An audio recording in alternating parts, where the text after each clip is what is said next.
Bismillahirrahmanirrahim. Assalamualaikum warahmatullahi wabarakatuh.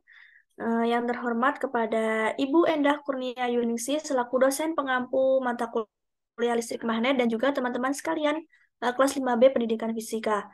Perkenalkan kami dari kelompok 12 yang beranggotakan saya sendiri yaitu Catherine Brenda Salsabila dengan NIM 12020070035 dan juga rekan saya Meridian dengan NIM 12020700035.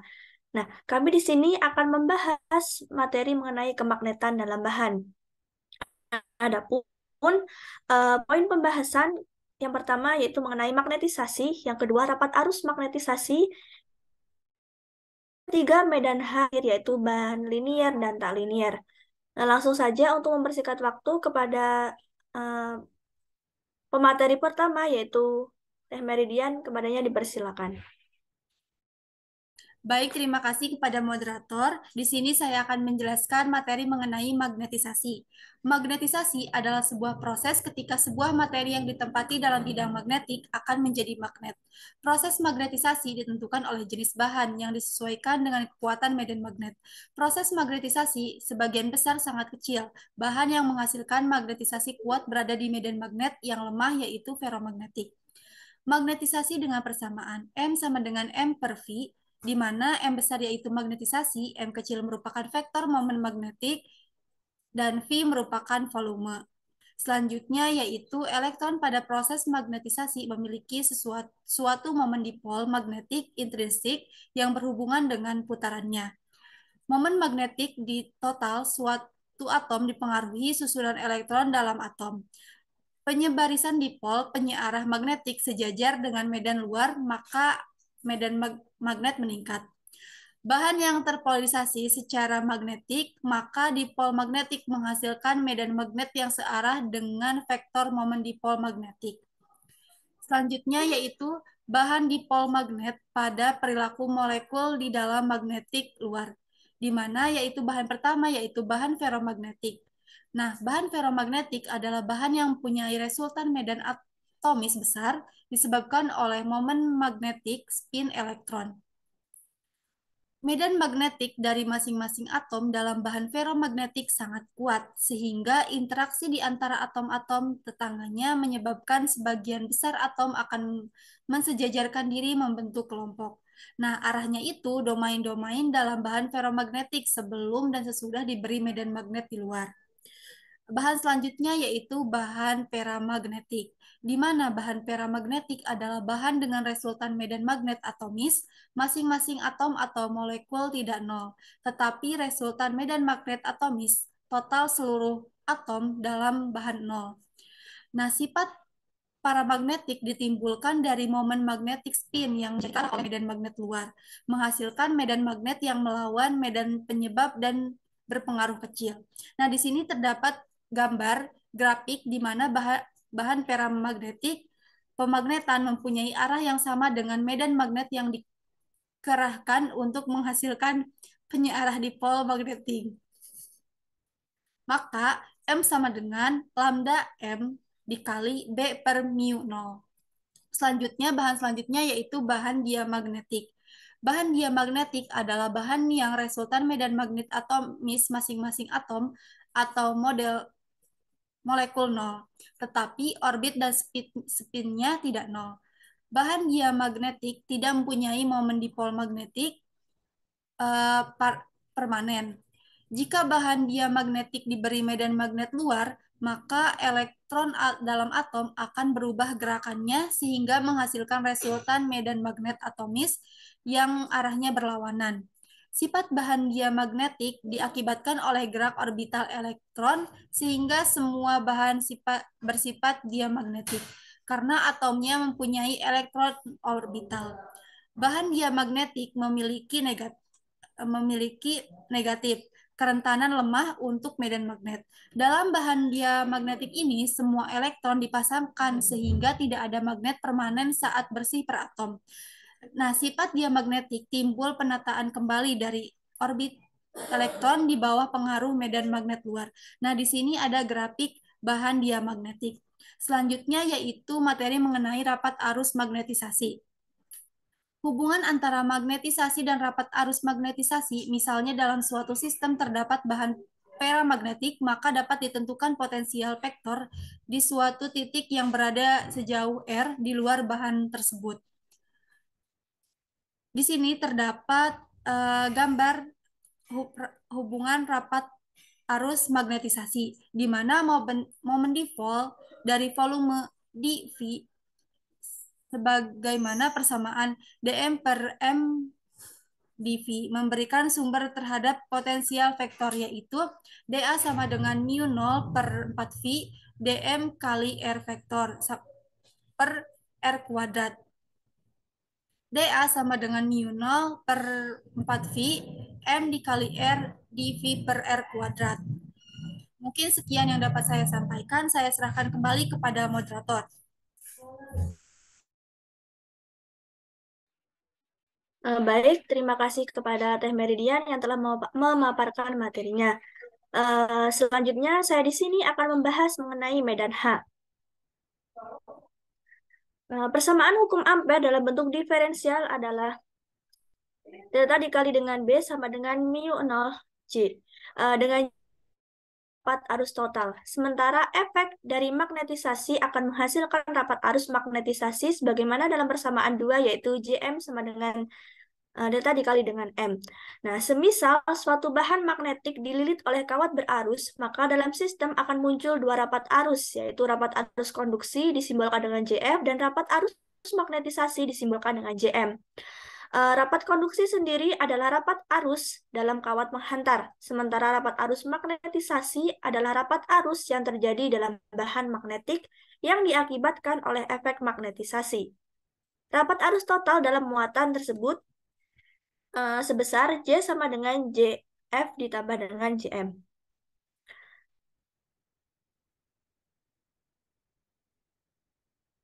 Slide selanjutnya, Teh.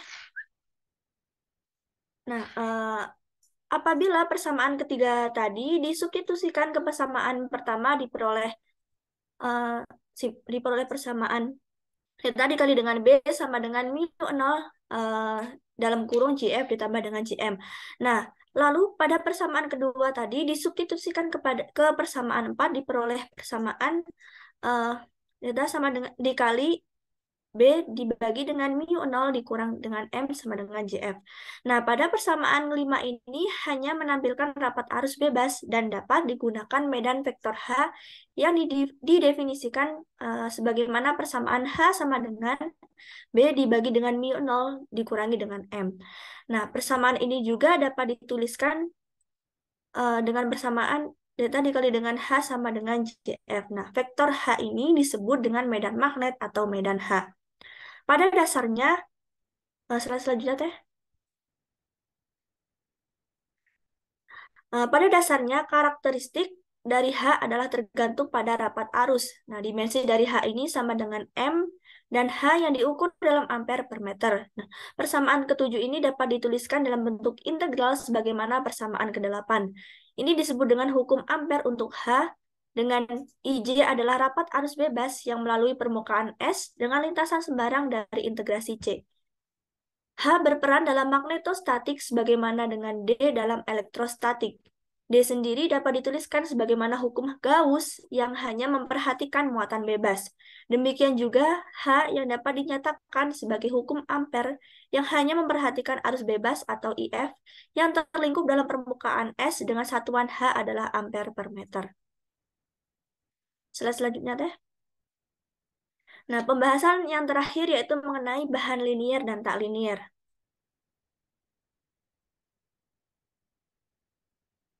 Yang pertama yaitu mengenai suseptibilitas magnetik.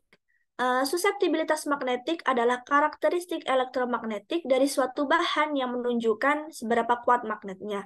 Nah, ketika medan magnet ini menginduksi magnetisasi dalam suatu material, suseptibilitas magnetik dan faktor proporsionalitas yang menunjukkan tingkat magnetisasi akan diukur.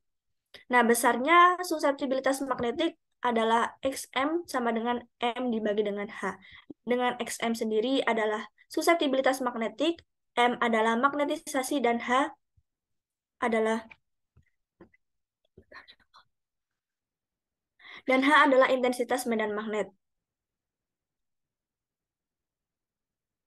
Nah, jika nilai Xm positif, maka bahan tersebut disebut paramagnetik.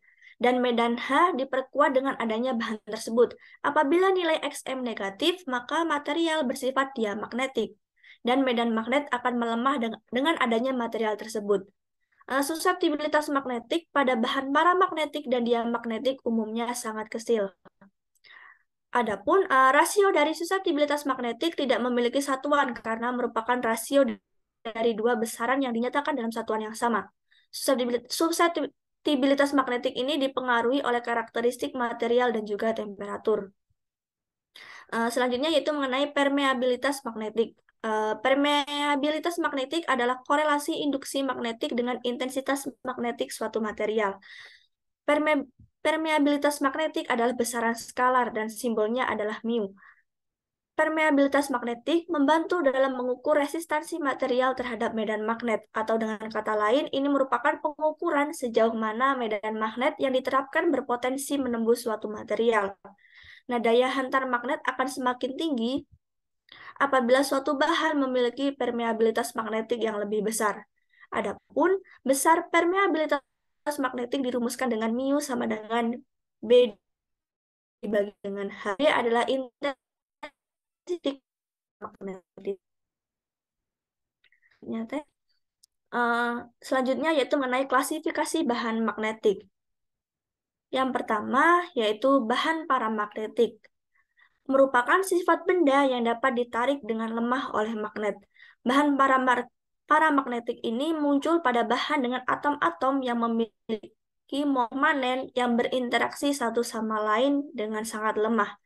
Karakteristik bahan paramagnetik adalah memiliki momen magnetik permanen yang cenderung menyearah diri sejajar dengan arah medan magnet serta harga suseptibilitas magnetik. Berbanding terbalik dengan suhu. Contoh dari bahan paramagnetik adalah aluminium,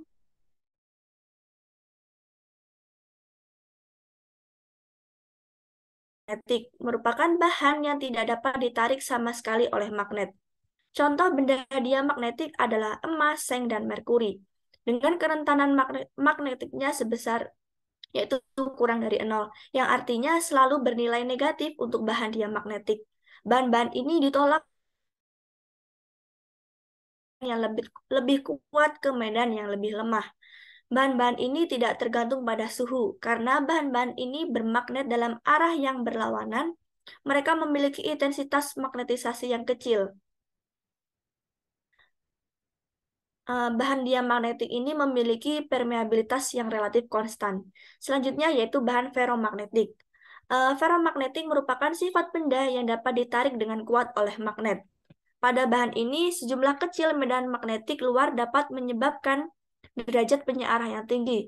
Dalam beberapa kasus, penyearah ini dapat bertahan sekalipun permagnetan medan telah hilang. Contoh dari bahan ferromagnetik adalah baja, besi, nikel, dan kobalt. Selanjutnya yaitu bahan antiferromagnetik. Material antiferromagnetik ini interaksi antara momen magnetik cenderung menyejajarkan diri dengan momen antiparalel yang berdekatan. Antiferromagnetik berisi dua subkisi-kisi yang identik dari ion-ion magnetik. Sifat antiferromagnetik ini ada pada MnO, merupakan bahan keramik dengan sifat ionik yang memiliki ion-ion Mn2+ dan O2-. Tidak ada momen magnetik neto yang dihasilkan oleh ion O2. O2-. Hal ini disebabkan adanya aksi saling menghilangkan total pada kedua momen spin orbital. Namun pada ion Mn2+ memiliki momen magnetik neto yang berasal dari gerakan spin. Mn2+ ini tersusun dalam struktur kristal, sehingga momen dari ion yang berdekatan adalah antiparalel.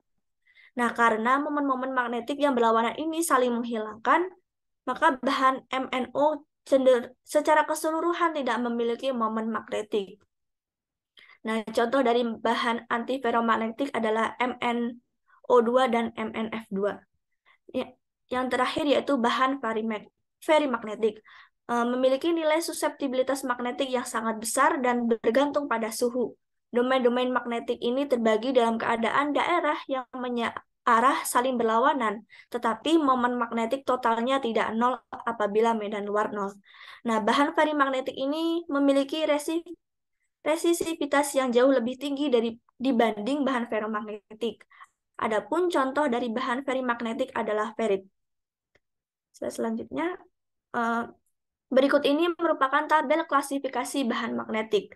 Nah, pada tabel di samping ini, sebagian besar unsur bersifat paramagnetik, sedangkan material yang bersifat ferromagnetik dan antiferromagnetik hanya ditemukan sedikit di dalam unsur murni. Adapun untuk material yang memiliki sifat ferimagnetik hanya ditemukan dalam senyawa, seperti campuran oksida yang disebut dengan ferit yang berasal dari ferimagnetik. Demikian pemaparan materi mengenai kemagnetan dalam bahan oleh kelompok 12. Apabila terdapat kesalahan dalam pemaparan materi